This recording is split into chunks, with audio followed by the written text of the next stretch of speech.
But you will cheat. You will cheat. Hey, look, everybody keeps saying I'm cheating for no reason. Good. Nice composure, good. Two underneath when he leans on you. Don't give him time. That's it.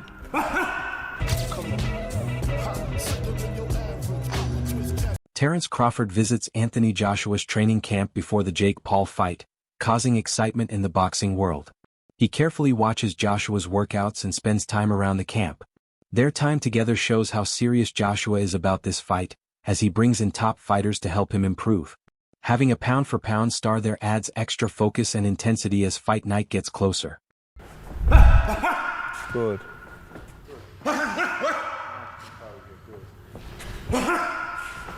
Good. Nice composure, good. Two underneath when he leans on you. Don't give him time. That's it. Anthony Joshua is always open to new experiences and advice from other fighters. He learns from many styles and takes in every lesson he can. This helps him improve and become a stronger, more complete fighter in every training camp. I've always heard that saying, a happy fighter is a good fighter. And each individual, uses different things and finds out different ways to keep them occupied and keep them happy. And for me, it was just like communication within the team. Anthony Joshua pushes himself in hard training sessions to make his body stronger and his reactions faster. He uses cold ice baths to reduce swelling and recover quickly so he can train at full strength. After that, he does tough drills that test his power, speed, and focus. This routine shows how serious he is about preparing at the highest level.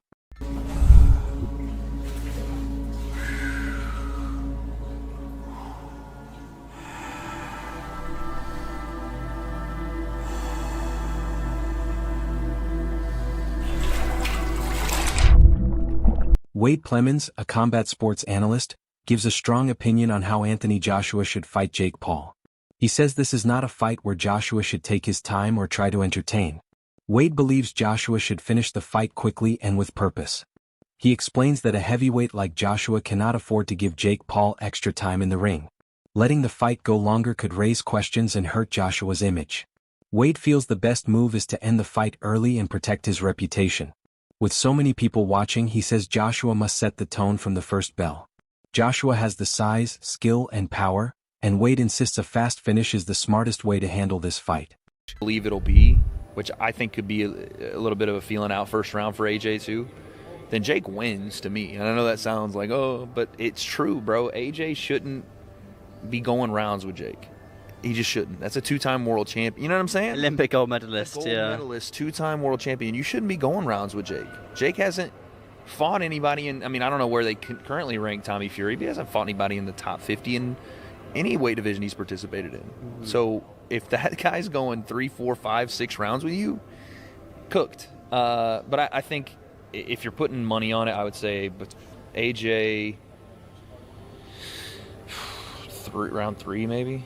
Yeah, I'd say, yeah. 2 or 3. 2 or 3. Everybody's kind of jumping on the AJ round 2, AJ round 2. And I'm like, Jake's tough. Could he use his feet for a little bit longer than people imagine? Is it going to be tougher for AJ to land on him early maybe? But I think at a certain point, the cat corrals the mouse a little bit. But we'll see, dude. Who knows? Jake's got some good guys in camp. He brought in Lawrence Okoli. Big Lawrence Okoli now, too. Did you see him? Well, I remember being in Dubai, 3 years ago. Do you remember 3 years ago when we were, commentated, for Deji vs. Merva. And funny enough, from that fight week, Jake Paul went and hung out and went shooting of AJ. Yeah. I think laser tag of AJ. Yeah. 3 years ago on the same week. Wild. That entire week now is coming to full fruition. It was here in Dubai.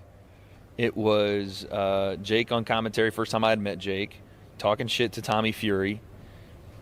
Lawrence Okoli was on commentary with me, and I was like, how are you a cruiserweight? Because at that time, he was still a cruiserweight, and I was like, how the fuck are you a cruiserweight? You're massive. And sure enough, now he's 265-pound heavyweight. He's way too big, by the way. But, he's got Lawrence in camp. He's got Jared Anderson in camp, what's supposed to have been our great American heavyweight. Anthony Joshua's training camp for the Jake Paul fight is very different from his usual preparation. As a former heavyweight champion, he is known for strict routines and careful planning. This time, the camp is more intense and faster, showing he is not taking Jake Paul lightly.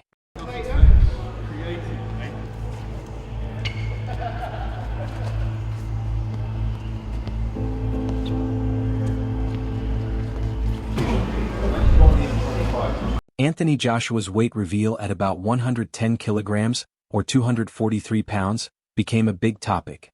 For most of his career he stayed at a weight that felt right for his style. This time it was clear he lost around 20 pounds quickly, which worried some experts. In his mid-30s, cutting weight is harder on his body and can affect strength, recovery, and energy. This choice shows how serious he is about the Jake Paul fight, but it also brings risks. Losing weight may help his speed, but it could lower his power. Joshua appears to be finding a balance, lighter to move well but still strong enough to be dangerous. But fundamentally, you're still living life as normal. You're not restricting yourself that much. You know, if you're eating 2 pieces of chicken, maybe you just eat a piece of... You see what I mean? You're not going to the extreme to try and actually dehydrate yourself or anything like that. So it's very different than having to actually hit a specific weight, all right? And to do that in a relatively short space of time, because this fight's, you know, not that long has it been announced, and it's not that long until the fight. It's only 2 weeks away. Eddie Hearn was talking about AJ weighing 265 a couple of days ago. So you're thinking, okay, 20 pounds in 3 weeks? That's not ideal for someone who, again, is in their mid to late 30s, a year in activity, and crucially has never had to hit a specific weight throughout the course of his career. Never had to do it. All right. So it did have me kind of worrying a little bit and thinking, is this a miscalculation, accepting that? Because in terms of him fighting Jake Paul, he's going to win. I mean, there's no ifs about it. He's going to win this fight. It's pretty much a given. All right. But it did have me wondering. Now, AJ, as I said, he took to his social media accounts to show that he's currently weighing 110.6 kg, which is around about 243 US pounds. So that's well under the weight limit.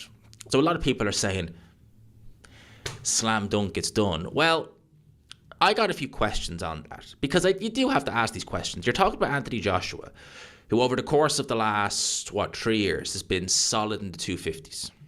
Hasn't weighed sub 240 or sub 250 since he fought Usyk 3 years ago. And bear in mind, he would have went into camp fully intending to be mobile, speed. He would have spent 3, maybe 4 months working on, what's an ideal weight for that, working on this, that, and the other. So it's not like, a crash diet for the Usyk fight or anything like that. And AJ is someone who loves the resistance training. That seems to be the main thing that he does. And outside of camp, he probably would have thought he was fighting Cassius Chaney, which is the name that a lot of people had in an 8-rounder. Carl Froch, a former world champion known for speaking honestly, shares why this Jake Paul fight may make sense for Anthony Joshua. Froch believes Joshua is in the later part of his career and has already done almost everything, winning titles, filling stadiums, and headlining big events. He says there are not many big fights left for Joshua that fans have not already seen. From Froch's view, taking the Jake Paul fight is not a bad move. It offers a huge payday and worldwide attention. He also mentions a possible fight with Tyson Fury, which would still be massive if it happens. After that, Froch feels Joshua may have little left to prove. He does not criticize the choice and sees it as a smart money decision, saying this fight is more about business and entertainment than legacy. He had a go, and for me, he's found his limit now, found his level, so now he needs to look at his health and look at what he's got after boxing. And if he can make 50 mil, whatever he's making, to fight fucking in the clown world against the clown show, do you know what I mean? Then take the money, man. Yeah. Take it and go and live your life. I can't see AJ fighting for a world title again. I don't know who he fights and who he would beat and how he would get that desire back to become a world champion. But Eddie Hearn's got to sell it and try and say AJ's going to be world champ again. 3-time world champ, but I'm not buying into that bullshit. I think AJ's had a great career. He's done massive things for professional boxing, and now he's at the end of his career and he's cashing out. And who can blame him? I'd do exactly the same at the end of my career. I'd fight fucking Jake Paul for mega money and then drop the mic and then go home. Do you know what I mean? So I'm not going to knock him for doing it. As much as you say that his career is maybe done after this, he has obviously made the jump, left Ben Davison, gone to Usyk. Do you think that could maybe reignite a flame in AJ? Maybe change something that you might not believe is there at the moment? No, he's too old. Too old. I've been 36, 37 years old, but I've never had 150 million quid in the bank. Do you know what I mean? And I think the combination of his age, the fact that he's been flattened a couple of times, and now he's making mega money. Why is he going to try and become a world champion again? He's got to train for 10 weeks and spar really hard sparring. And then he's got to get in the ring on Fight Night with 10-ounce gloves against somebody like Dubois, or he's not going to fight Usyk again.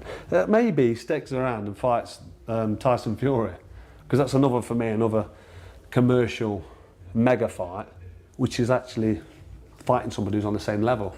Because Tyson Fury's not been in the ring now for a long time. Johnny Nelson, a former world champion and Sky Sports analyst, shares a different view on this fight. Instead of focusing on Joshua, he worries about what could happen to Jake Paul. Nelson says Jake could be in real danger if he takes hard punches from someone as big and powerful as Joshua. He admits Jake has improved as a boxer, but facing a former heavyweight champion is a huge step up. Heavyweight power is nothing like what Jake has faced before. Nelson warns that one bad moment could seriously affect Jake's health and future career. We'll see. For AJ, I'm stuck in between. Because nobody on this green earth would actually turn down 50, 60 million to fight Jake Paul. And people that don't like this will probably watch it because they want to see Jake Paul getting knocked out. So what does it say about AJ and what does it say about Jake Paul? I think I was thinking upside down. For AJ, I thought, Mama's cashing out. He's cashing out because he's going down this mimic line. But I thought, in reality, is he? Realistically, he's thinking, you know what? This big mouth YouTuber stroke boxer has the cheek to call me out. I'd be pissed off at that, if I'm honest with you. I'd be upset if I was AJ, thinking, that's disrespect, man. You think you can deal with me? But he didn't. AJ was jovial and he commended Jake Paul's business acumen, saying, we've sat down, the deal's been done. But still, it just leaves an odd taste in your mouth. So as long as AJ gets the job done, and I mean gets the job done, shows his world-class pedigree, and wipes this boy out, then everybody's happy. But how does it enhance his career?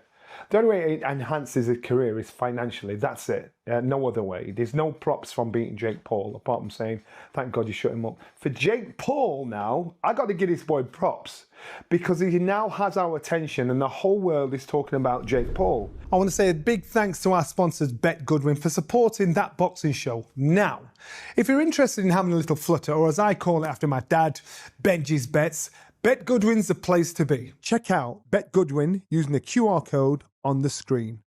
I'm probably all right. I'm probably 90% thinking the fight's going to happen. But I'm struggling. I'm thinking, this boy can't be so stupid.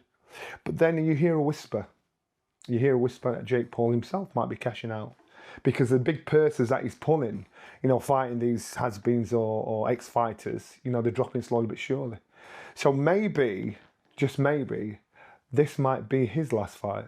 Getting in there with Anthony Joshua and getting knocked out. But there's always that conspiracy theory. Are there some contract agreements that can and cannot be done, which will never see the light of day that we don't know about? Well, if you're an ex-fighter and if you like the fight game, you'll see fake. You'll know fake when you see it. So if there's any of that fakery going on with this, pulling a shot, taking it easy, giving man a bit of a breather, especially coming from AJ. Jared Anderson, a rising American heavyweight known for his power and speed, plays an important role in Joshua's training. He is young and aggressive, forcing Joshua to stay alert at all times. Sparring with someone who brings constant pressure helps Joshua react faster and improve his defense. Anderson quickly punishes mistakes and exposes weaknesses. This sharpens Joshua's reflexes and timing, helping him feel ready and confident for anything Jake Paul might try. Jake Paul is being dwarfed by these way bigger heavyweights like Jared Anderson, Frank Sanchez, and Lawrence Okolie. Okolie is like 6'4.5", 6'5", and these guys are like 6'3", 6'4", probably. So now Jake Paul is the one that's smaller. So first of all, I will give credit to Jake Paul. Clearly, he's a person who is taking his career seriously. These are quality sparring. I mean, a real boxer, because people say he's not a real boxer, but a real boxer would be using the same guys in their sparring camp. In fact, I just told you Joshua used Lawrence Okolie. I don't know if he sparred with Anderson or Frank Sanchez, but these are all regular ranked heavyweights. So credit to Jake Paul for that. And I mean, he's going to need it. Joshua is a different breed to, like, a Mike Perry when it comes to boxing. Different frame, different size. In case you didn't believe me, right? Jake Paul, this is what MVP Promotions posted. So Jake Paul top sparring, right? Heavyweights. And here's some pictures of Joshua with Lawrence Okolie. And again, Joshua, a big dude, but you see Lawrence Okolie, and he probably was cruiserweight back then. I mean, I don't know exactly when this picture was taken, but He's only like an inch shorter than Anthony Joshua. And now, as he's moved up to the full heavyweight, he has filled out more. You see, he looks even bigger than when he was a cruiserweight. Now, I got to research it, but I want to say I thought Lawrence Okoli was injured. But again, I'm not his doctor, nor do I care. Anthony Joshua recently spoke about Francis Ngannou turning down a fight with Jake Paul, saying it was a risky money decision. Joshua explained that big paydays like that are rare in boxing, especially for fighters who are not fully established. Passing it up could mean losing a chance that may never come back. Chael Sonnen, a former UFC star, agreed with him. Sonnen said Ngannou should have taken the fight because the money was huge and the exposure from Jake Paul fights is something most non-boxers never get. Francis Ngannou does not take the fight against Jake Paul. Anthony Joshua takes the fight against Jake Paul. Anthony Joshua at the press conference gets asked his opinion of Francis not taking the fight against Jake Paul. And Joshua's like, he's an idiot. He's an idiot. There is no reason for him to not take this match. I cannot be and am not mad at Francis. I can't be. Like rules would preclude me from being upset with Francis. I'm not a big Francis fan. Francis fan. I'm not a Francis supporter. So I want to hurt Francis. I want to do something to hurt him. Well, his own actions took $10 million out of his bank account, of which, by the way, could use $10 million. So I can't be mad at him. If I teased him, and by God, get in there and he go, oh my gosh, I heard Chael and I heard from all the Eagles and what was I thinking? And Joshua's out and this is my chance of redemption. Hey, put me in, Jake. That would then help him. That would be positive for Francis. That would create envy as well as jealousy from outside observers like me.